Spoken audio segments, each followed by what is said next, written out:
Hello everyone, welcome to learn be extra. I am Shivani Chauhan. इस video में हम लोग देखेंगे क्लास 7th साइंस की बुक का चैप्टर 4 हीट का पार्ट 2। इससे पहले हम लोग पार्ट 1 में क्लिनिकल थर्मोमीटर, लेबोरेटरी थर्मोमीटर है ना, इन सब के बारे में देख चुके हैं। और टेम्परेचर क्या होता है, hotness of an object temperature होता है। और फिर हमारा जो क्लिनिकल थर्मोमीटर होता है उसकी रेंज 35 से 42 डिग्री सेल्सियस की होती है। फिर लेबोरेटरी थर्मोमीटर की -10 से लेकर के 110 डिग्री सेल्सियस तक की होती है। फिर कैसे हम लोग टेम्परेचर मेजर करते हैं, मर्करी होती है, केंक होता है, ये सारा हमने पिछले वीडियो में देख लिया है।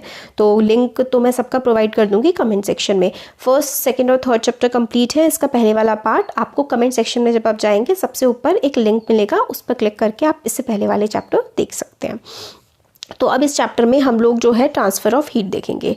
आप लोगों ने कई बार ऑब्जर्व किया होगा, जब आप लोग फ्राई पैन अगर कुकिंग वगैरह कभी करी है या फिर मैगी बनाते हैं आप लोग, तो फ्राई पैन जो होता है उसको आप बर्तन पे रखते हैं तो सबसे पहले वो बीच में गर्म होता है, उसके बाद वो साइड में जा कर के गर्म होता है।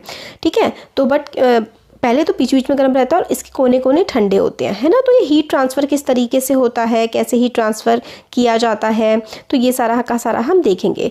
हम लोग को पता लगता है कि heat flows from hotter object to colder object. Hot object है, एक गर्म चीज़ है और एक ठंडी चीज़ है, तो हीट जो है ना वो हॉट से कोल्ड की तरफ ट्रांसफ़र होती है। In fact in all the cases heat flows from a hotter object to colder object. Heat जो है ना वो हॉटर ऑब्जेक्ट से कोल्डर ऑब्जेक्ट में फ्लो करती है। हीट हॉटर ऑब्जेक्ट से कोल्डर ऑब्जेक्ट की तरफ को फ्लो करती है।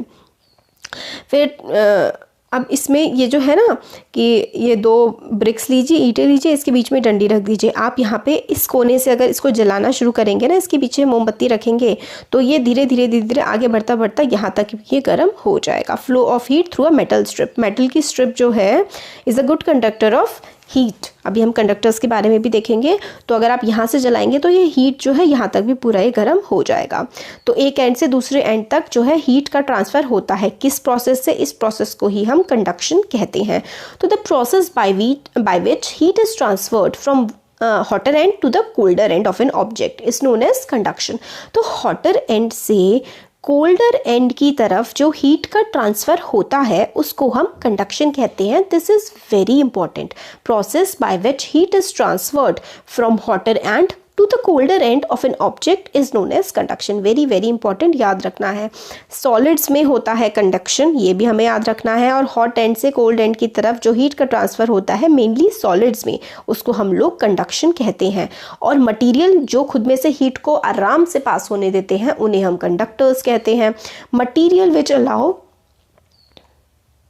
फिर है देखिए, materials which allow heat to pass through them easily are conductors of heat. तो मटीरियल जो खुद में से हीट को बहुत ही आसानी से पास होने देते हैं वो हमारे कंडक्टर्स कहलाते हैं। एग्जाम्पल के लिए एल्यूमिनियम, आयरन, कॉपर, ठीक है, ये सारे के सारे क्या हैं, ये कंडक्टर्स हैं। The material which do not allow heat to pass through them easily are poor conductors of heat such as plastic and wood. और इनको हम इंसुलेटर कहते हैं। मतलब ऐसे जो सब्सटेंस होते हैं ना जो आसानी से खुद में से हीट को पास नहीं होने देते। आप सोचते होंगे कि प्लास्टिक पिघल जाती है और लकड़ी भी जल जाती है, तो ये देखिए जल जाते हैं और पिघल जाते हैं, मगर ये क्या होता है, हीट को नहीं पास होने देते। ये या तो खत्म हो जाएंगे, अगर इनमें से हीट पास कराई जाएगी तो बिल्कुल मतलब एक तरह से खत्म हो जाएंगे अगर बहुत ज़्यादा हीट इसमें से पास करा दी है।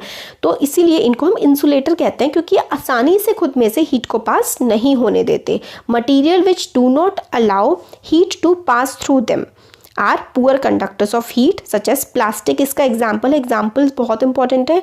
इंसुलेटर का एग्जाम्पल प्लास्टिक है और वुड है। और गुड कंडक्टर्स का एग्जाम्पल आयरन, एल्यूमिनियम, कॉपर। तभी तो कॉपर के बर्तन होते हैं, एल्यूमिनियम, आयरन के बर्तन होते हैं।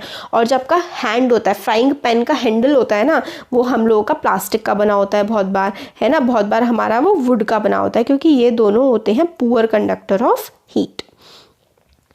फिर एक्टिविटी है, इतनी इंपॉर्टेंट नहीं है, तो इसमें एक्टिविटी का हम यहीं पे समझ लेंगे कि जब वाटर को हम लोग हीट करते हैं ना, देखिए क्या है, वाटर को हमने हीट किया फ्लेम पर, ये नीचे फ्लेम लगी हुई है, वाटर हीट हो रहा है। तो क्या होता है, पहले तो ये वाला वाटर क्या होगा, हीट होगा, फिर ये ऊपर जाएगा, ऊपर जा करके ये ऐसे करके घूम जाएगा, फिर इधर साइडों में जो ठंडा पानी है वो ऊपर जाएगा, और इसी तरीके से मिक्सिंग होती है। Hot water rises up, hot water ऊपर की तरफ जाता है, और cold water from the sides, किनारों से कोल्ड वाटर जो है move down toward the source of the heat. तो यहाँ पर क्या है, ये हॉट वाटर ऊपर आएगा, किनारों किनारों में क्या होगा, ये जो ठंडा पानी है ये नीचे की तरफ सोर्स ऑफ हीट, जहाँ पर हीट है वहाँ की तरफ मूव करेंगे। This water also gets hot, फिर ये वाला वाटर भी जो है हॉट हो जाएगा और फिर ये ऊपर की तरफ चलने लगेगा। And from sides move down. This process continues till the whole water gets heated. This mode of heat transfer is known as convection. तो ये जो mode of heat transfer होता है ना, इसको convection कहते हैं। कौन सा mode of heat transfer, कि भाई आपने यहाँ पर हीटिंग करी तो ये हीट की वजह से क्या हुआ, ऊपर की तरफ उठ गया, फिर साइड में जो पानी था वो नीचे की तरफ आया, क्योंकि ये साइड में पानी क्या था, ठंडा था, फिर ठंडा पानी फिर से नीचे की तरफ आया और फिर जब ये गर्म हो गया तो ये फिर से ऊपर की तरफ उठ गया। इस तरीके के प्रोसेस को हम लोग कहते हैं कि जब तक पूरा का पूरा पानी गर्म ना हो जाए ये प्रोसेस चलता रहता है, और ये प्रोसेस होता है कन्वेक्शन का, वेरी इंपॉर्टेंट। तो how does heat travel in air, in which go direction smoke go. तो वही बिल्कुल जैसे इसका प्रोसेस पानी का देखा था ना, ऐसे ही पहले नीचे की लेयर्स जो होती है ना हवा की वो गर्म होती है, फिर वो ऊपर पहुंचती है, फिर जो साइड से ठंडी बची होती है वो गर्म वाले एरिया में आ जाती है। इसी तरीके से हीट एयर में भी ट्रांसफर होती है। Air near the heat source get hot and rises. ठीक है, एयर जो होती है हॉट सोर्स के पास वो गर्म होती है और उठ जाती है। एयर फ्रॉम द साइड्स, फिर साइड से एयर जो है, जो यहाँ पे से गर्म हो गई उठ गई, यहाँ पे खाली हो गया, फिर साइड में से जो एयर है वो इसके पास आ जाती है और वो भी गर्म हो जाती है। जब गर्म हो जाती है तो उठ जाती है। इसी तरीके से प्रोसेस चलता है जैसे पानी में चला था, और कन्वेक्शन के प्रोसेस से सारी की सारी चीज़ें गर्म हो जाती हैं।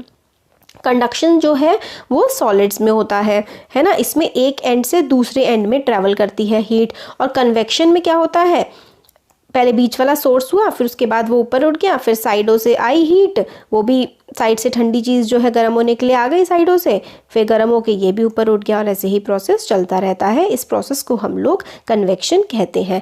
अब कन्वेक्शन से हम लोगों को दो बहुत ही इंपॉर्टेंट चीज़ें मिलती हैं, एक है सी ब्रीज और एक आता है लैंड ब्रीज।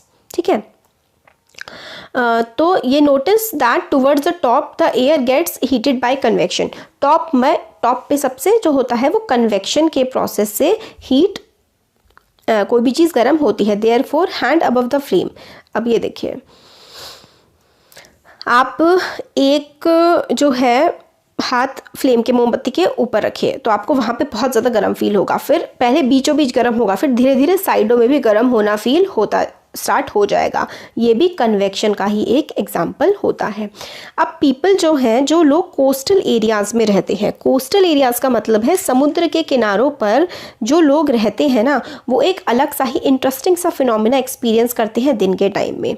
लैंड जो है, अब हमारे पास ये चीज़ बहुत इंपॉर्टेंट है, बहुत इंपॉर्टेंट है, बहुत एग्जाम में आता है। This is very important. आपने कुछ किया हो ना किया हो उस चैप्टर में, ये ज़रूर अच्छे से करिए।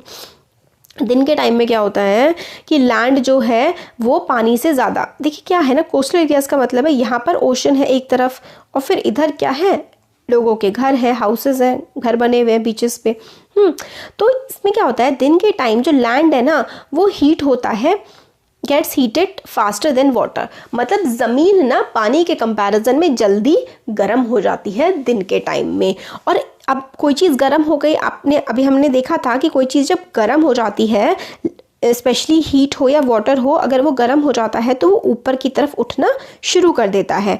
तो जो लैंड है वो गर्म हो गया, तो जो हवा थी उस पर the air over the land becomes hotter and rise up. तो हवा गर्म हो गई, गर्म होने के बाद वो ऊपर की तरफ उठने लगती है। फिर cooler air from the sea rushes towards in the land to takes its place. तो अब यहाँ पे क्या था, सी की जो ठंडी हवा थी और यहाँ से गर्म हवा ऊपर की तरफ उठ गई, तो सी की ठंडी ठंडी जो हवा थी ना, वो यहाँ पे जो खालीपन रह गया था वो सी की हवा करके भर देती है। और क्योंकि ये हवा सी से चली है, इसको हम इसलिए सी ब्रीज कहते हैं।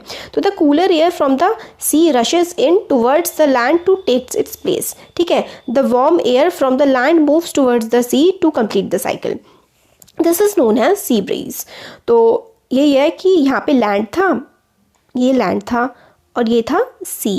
ठीक है, यहाँ पे क्या था, दिन के टाइम में जब सूरज निकल रहा होता है तो लैंड क्या हो जाता है, हॉट, और सी थोड़ा, आप कोल्ड समझिए, सी थोड़ा ठंडा रहता है। अब हॉट हो गया, गर्म हो गया, तो ज़मीन क्या हो गई, गर्म हो गई। तो इसके ऊपर जो हवा है ना, हवा वो गर्म होने के बाद आपको ये याद रखना है कि हमेशा एयर हीटअप होने के बाद, गर्म होने के बाद वो हल्की हो जाती है और वो ऊपर उठ जाती है। हवा गर्म होने के बाद ऊपर की तरफ उठती है, तो हवा ऊपर की तरफ उठ गई, हवा ऊपर उठ गई तो यहाँ तो खाली बच गया। तो ये जो ठंडी हवा थी ना सी के पास, ये यहाँ आ गई, और क्योंकि ये सी से आई है ठंडी हवा, इसीलिए हम इसको सी ब्रीज कहते हैं। और ये साइकिल जो है ना चलती रहती है, इसलिए लैंड जो है वो दिन के टाइम आप समुद्र के किनारे घूमेंगे तो थोड़ी आपको ठंडी ठंडी हवा लगती है। To receive the cooler sea breeze, और ये ठंडी हवा को रिसीव करने के लिए जो कोस्टल एरिया में घर होते हैं ना, वो सी की तरफ मुंह करके खिड़की बना देते हैं। अब रात में ये प्रोसेस जो है वो उल्टा हो जाता है। क्यों? क्योंकि रात में चंदा मामा आ जाते हैं हमारे, वो तो ठंडी देते हैं, तो लैंड जो है ना वो ज़्यादा जल्दी ठंडा हो जाता है एज़ कम्पेयर टू वाटर, क्योंकि गर्म भी जल्दी होता है लैंड और ठंडा भी होता है। तो अब वाटर ज़्यादा गर्म है तो इसमें क्या होगा, हवा ऊपर की तरफ चढ़ेगी, क्योंकि गर्म हवा ऊपर उठती है, फिर लैंड की जो ठंडी ठंडी हवा है वो यहाँ पर पहुँच जाएगी। अब क्योंकि लैंड से वाटर की तरफ हवा बह रही है, इसको हम लोग लैंड ब्रीज कहते हैं, क्योंकि लैंड से लैंड ठंडा हो गया, यहाँ पे हवा ऊपर नहीं उठ रही है बट वाटर गर्म है, इसकी हवा ऊपर उठेगी और एक खाली सी जगह बन जाएगी। तो लैंड ब्रीज होती है movement of wind from land to water. ठीक है, लैंड से वाटर, लैंड से जो है वाटर की तरफ जो एयर का मूवमेंट होता है उसको हम लोग लैंड ब्रीज कहते हैं। लैंड ब्रीज क्यों? क्योंकि लैंड से वाटर की या फिर ओशन की तरफ जा रही है ब्रीज या फिर हवा, उसको हम लोग लैंड ब्रीज कहते हैं। फिर वही है कि जब हम लोग बाहर की तरफ निकलते हैं सन में तो हम लोग को गर्मी लगती है। Why does heat from sun reaches how? अब देखिए हम लोग जब बाहर निकलते हैं, ये भी बहुत इंपॉर्टेंट है, अब हम लोग इसमें रेडिएशन भी एक प्रोसेस होता है, इसका कॉन्सेप्ट समझेंगे। अब हम लोगों को इससे पहले पता लगा कि कंडक्शन हो गया, चाहे कंडक्शन हो चाहे कन्वेक्शन हो, कंडक्शन और कन्वेक्शन हो, they require a medium. Conduction और कन्वेक्शन को ना एक मीडियम की ज़रूरत होती है, जैसे कि एयर हो गया, वाटर हो गया, कुछ भी हो, या फिर सॉलिड हो गया, इन लोगों को मीडियम की ज़रूरत पड़ती है। मीडियम मतलब ऐसी कोई चीज़ चाहिए होती है जिसमें से ये पास कर पाए। बट रेडिएशन ऐसी चीज़ है जिसको किसी मीडियम की, ये तो हमने लैंड ब्रीज, डे टाइम समुंदर से घरों की तरफ हवा जाती है और रात में घरों से समुंदर की तरफ हवा जाती है, यही लैंड ब्रीज और सी ब्रीज होता है, इसका एग्जांपल है।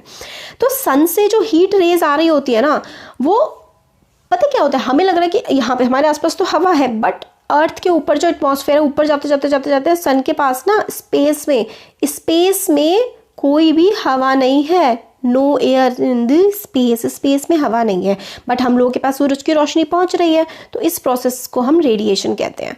तो उसका देखिए, the transfer of heat bye radiation does not require any medium. Transfer radiation से जब हो रहा होता है हीट का, तो किसी मीडियम की ज़रूरत नहीं होती। It can tech space what ever a medium is present और नॉट, चाहे प्रेजेंट हो मीडियम, चाहे मीडियम ना प्रेजेंट हो, बट जो हवा है ना वो तो एयर आराम से ट्रेवल कर सकती है रेडिएशन की हेल्प से।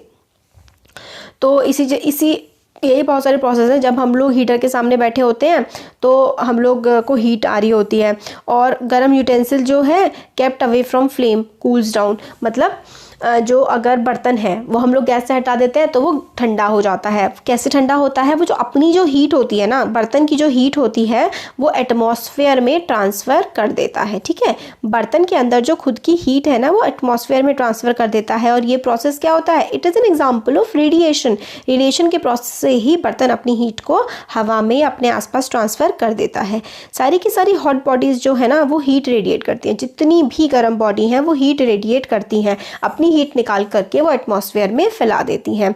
और कुछ हीट जो है वो जैसे कि कुछ हीट रिफ्लेक्ट हो जाती है, कुछ हीट इधर उधर ट्रांसमिट हो जाती है, कुछ हीट जो है हम लोग एब्जॉर्ब भी कर लेते हैं, जैसे कि सनरेज आ रही है तो कुछ हीट हम उसकी एब्जॉर्ब करते हैं, कुछ हम अपनी बॉडी से वापस भेज देते हैं। ठीक है, तो इस तरीके से हीट चलती है।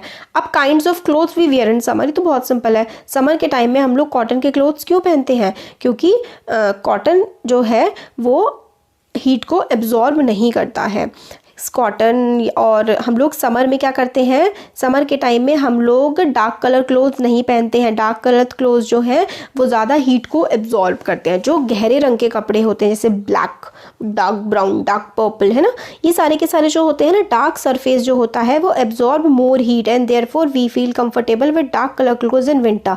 इसलिए हम लोग डार्क कलर के क्लोथ सर्दियों में पहनते हैं क्योंकि वो हीट को एब्जॉर्ब करता है, और लाइट कलर के क्लोथ्स हम लोग समर्स में पहनते हैं क्योंकि वो हीट को रिफ्लेक्ट करता है। Light coloured clothes reflect most. Reflect का मतलब होता है आपके पास हीट आई और आपने वापस भेज दी, रिफ्लेक्ट का ये मतलब होता है। डार्क कलर क्लोथ्स जो है वो एब्जॉर्ब कर लेते हैं, हीट आई अपने पास ही रख लेंगे, बट लाइट कलर के क्लोथ्स वापस भेज देंगे, रिफ्लेक्ट कर देंगे। इसलिए गर्मियों में हम लोग लाइट कलर के क्लोथ्स पहनते हैं ताकि हीट को हम एब्जॉर्ब ना करें। वूलन क्लोथ्स जो है ना वो हम लोगों को वार्म रखते हैं क्योंकि वूल जो है ना वो अपने अंदर हीट को ट्रैप कर लेता है, मतलब हीट एयर आई, ठीक है, वो वूल्स के बीच में गर्म हो गई और उसने खुद को इसके अंदर ही रख लिया, वापस नहीं भेजा। तो this air prevents the flow of heat from our body to the cold surroundings. तो जो वूल होता है ना वो पुअर कंडक्टर ऑफ हीट होता है। एयर जो कि फूल के फाइबर्स के बीच में ट्रैप हो जाती है ना, वो हम लोगों को क्या करती है, अंदर ही रखती है, मतलब हमारी बॉडी की हीट जो है वो सराउंडिंग में नहीं जाती। इसकी वजह से हम लोग क्या करते हैं, इसीलिए हम लोग काफ़ी मोटी लेयर्स के ब्लैंकेट यूज़ करते हैं। हम लोग 2 पतले पतले ब्लैंकेट यूज़ करेंगे तो हमारी बॉडी से एयर यहाँ जाएगी, फिर यहाँ फंसेगी, फिर यहाँ जाएगी, है ना, तो इसकी वजह से हम लोग को ठंड लगेगी। बट अगर एक मोटा सा एक ब्लैंकेट होगा ना तो एयर बीच में फंसी रह जाएगी और मतलब हमारी बॉडी की हीट बाहर ट्रैवल नहीं करेगी, तो हम लोगों को गर्म फील होगा। ये चैप्टर हमारा कंप्लीट हो गया है और इसके कमेंट सेक्शन में जब आप लोग जाएंगे तो मैं प्लेलिस्ट प्रोवाइड कर दूंगी। उस प्लेलिस्ट में आपको स्टार्टिंग के मतलब सारे के सारे चैप्टर्स आपको मिल जाएंगे जितने भी बनाए हुए हैं। तो कैसा लगा वीडियो ज़रूर बताइए, अच्छा लगा तो लाइक करिए, चैनल को सब्सक्राइब करिए, फ्रेंड्स के साथ भी शेयर करिए। Thank you.